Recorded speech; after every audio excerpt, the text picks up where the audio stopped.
Union nationale des fédéralistes du Congo, UNAFEC, Fédération du Lualaba. Déclaration politique de la fin de l'année 2019.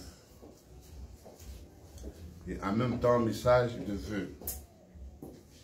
En ce jour des festivités de Nouvel An 2020, l'UNAFEC Fédération du Lualaba profite de cette occasion pour présenter un bilan négatif et sombre de la province du Lualaba, réalisé après ces 4 ans d'existence.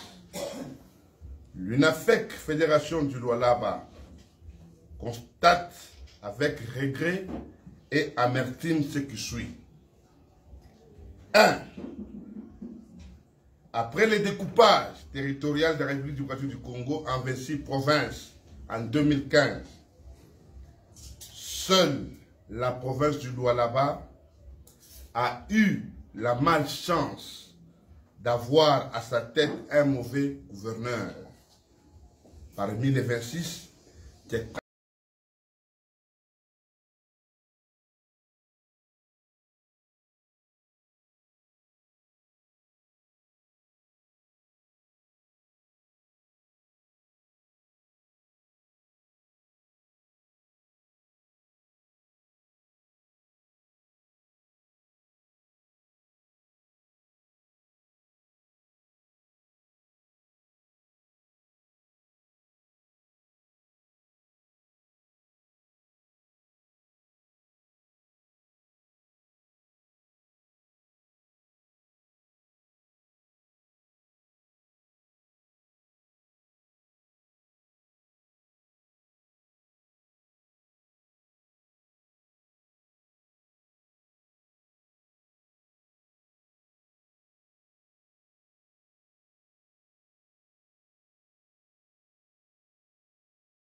un concert avec de grands musiciens venant de Kinshasa, dont leur cachet par concert ne coûte pas moins de 300 000 $ américains.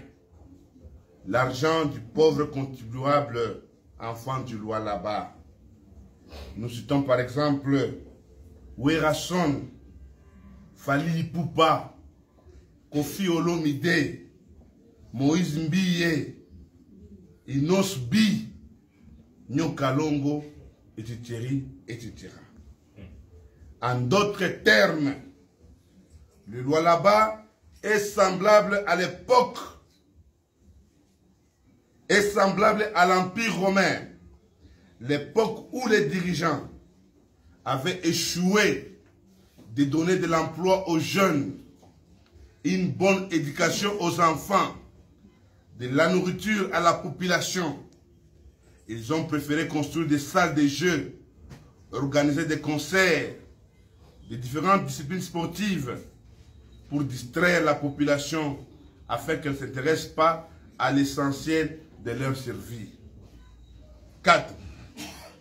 Chers combattantes et combattants, comment une province reconnue mondialement riche en minerais de tout genre peut-elle avoir un nombre très élevé de chômeurs? Du point de vue infrastructurel, la ville de Kolosi ressemble aujourd'hui à un grand village peu attrayant, sans l'eau potable ni électricité. Les nouvelles cités non urbanisées et non cadastrées. 4 ans déjà après le découpage, les différents territoires ne sont que de brousses, réellement brousses, où les araignées et les serpents règnent en maître. Imaginez aujourd'hui sans même une avenue asphaltée dans les territoires de Lubudi, Muchacha, Gilolo, Sandoa et Kapanga. Il n'y a que quelques fanatiques aveugles qui applaudissent à longueur de journée à cause de quelques billets verts, 100 $, 200 $, alors que tout est noir. Du point de vue sanitaire, pas de structures sanitaires de bonne qualité sur l'ensemble de la province. Seul l'hôpital général de référence Mouangeji, laissé par le Belge depuis l'époque coloniale, en réservant une grande étendue où les générations futures construiraient des grandes structures modernes et complexes pour égorger des malades, en prévision de cette population qui croît d'une manière exponentielle.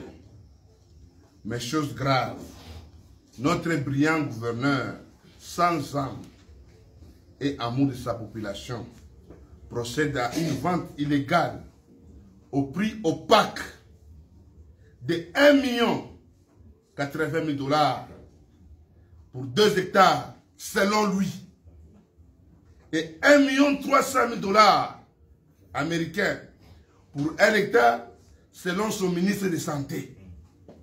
Un bien de l'État congolais pour des intérêts obscurs, comme si Kolwezi manquait des espaces verts qui serviraient à construire de soi-disant châteaux en Espagne.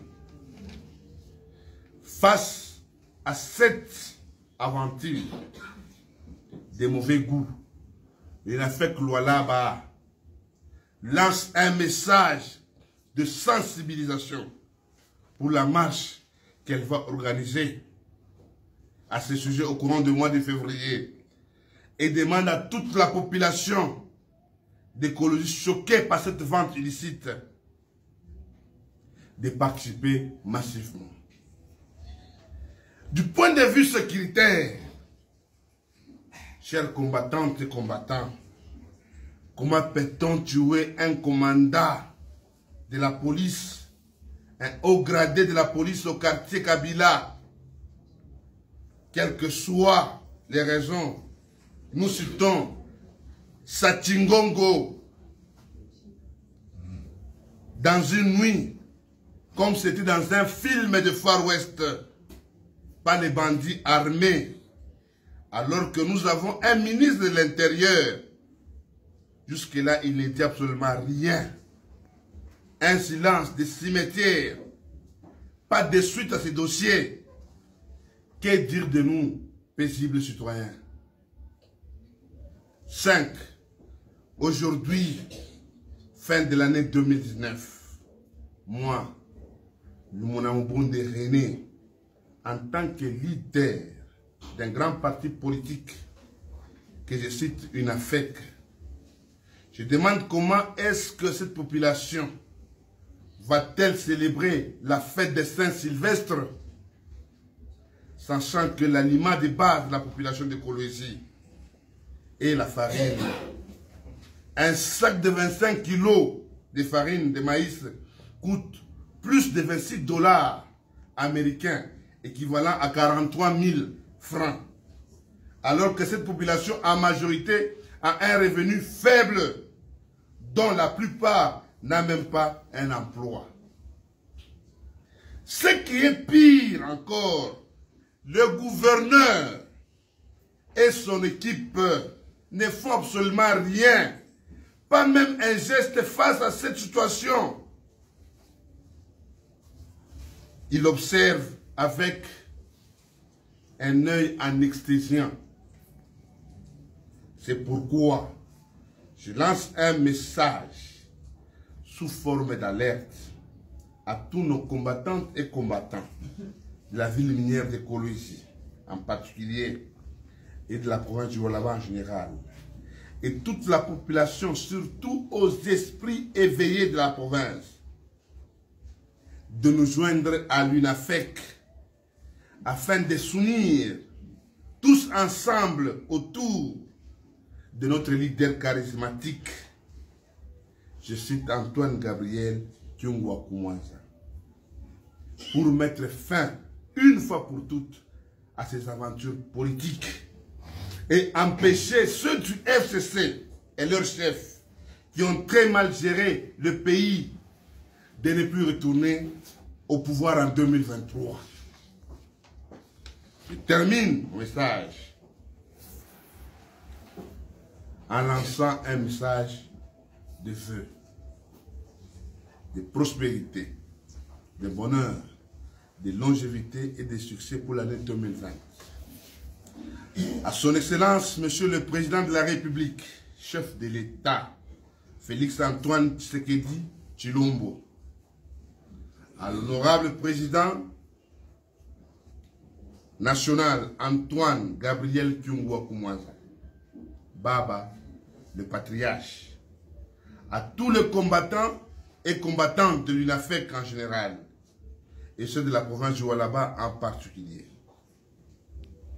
Que la grâce de Dieu nous accompagne durant l'année 2020. Que vive la République démocratique du Congo. Que vive l'UNAFEC Fédération du Lualaba. Je vous remercie. Faites à Kolwezi le 28-12-2019. Pour l'UNAFEC Lualaba, Lumuna Mbonde René, président fédéral.